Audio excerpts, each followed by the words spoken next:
Chris, UNC having a lot of players already enter the transfer portal, and we could still see more. Dontrez Styles, McCoy, Tyler Nickel, 3 guys.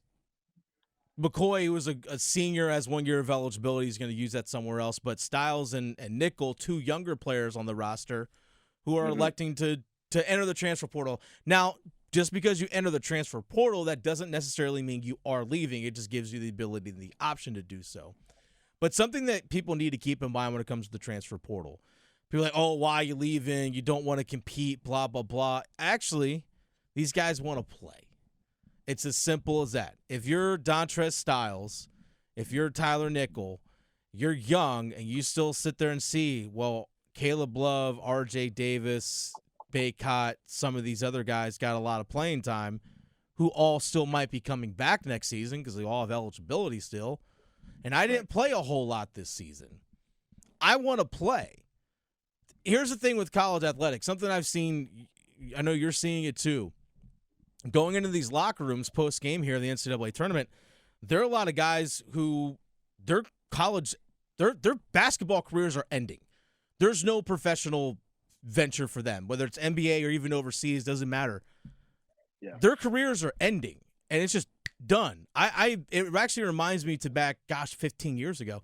Now, when my college lacrosse career ended, I literally went from college athlete to, in a split second, former athlete. As soon as that clock hits 0, you went from being an athlete to not. And that's it. And it's over. It's done. So there's a finite number of games for these guys to play. So I don't blame anybody who wants to go in the transfer portal and find an opportunity where they can play and maximize that finite number of days. It's not always about money. For some guys, Right. It is when it comes to name, image, and likeness, so they can get paid somewhere. Fine. But you know what? I want to play.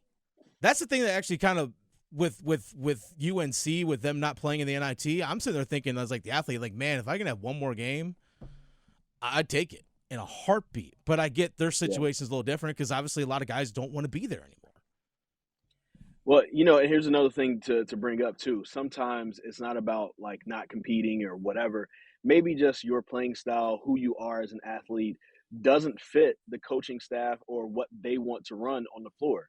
I've heard from numerous former Tar Heel players who said that Rashawn Terry back between 03 and 07 was one of the best offensive players that you never got a chance to see show that on the stage at Carolina because his style didn't fit Roy Williams' system. But back then, between 03 and 07, it wasn't common for people to just go and transfer to another school. You usually, if you're going to go there to a particular school, you committed there for 4 years and you stayed for 4 years. And there are so many different examples of that at different schools. But using Carolina as an example, Rashawn Terry didn't fit what Roy Williams wanted to run. No. But he didn't get a chance to show that. Maybe that's the case for Dontrez Styles and Tyler Nickel. These guys were top 100 players in their respective classes in high school. They're good for a reason, and they want to go out there and show it. And you're right, they just want that playing time.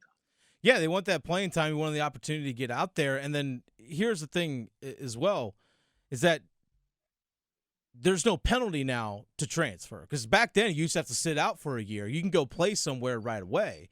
So, yeah, sometimes fit just isn't there. And then people talk about, oh, well, honor your commitments, all this, blah, blah, blah. Well, your scholarship is good for 1 year. That's it. So if you fulfill your commitment for that 1 year, you did.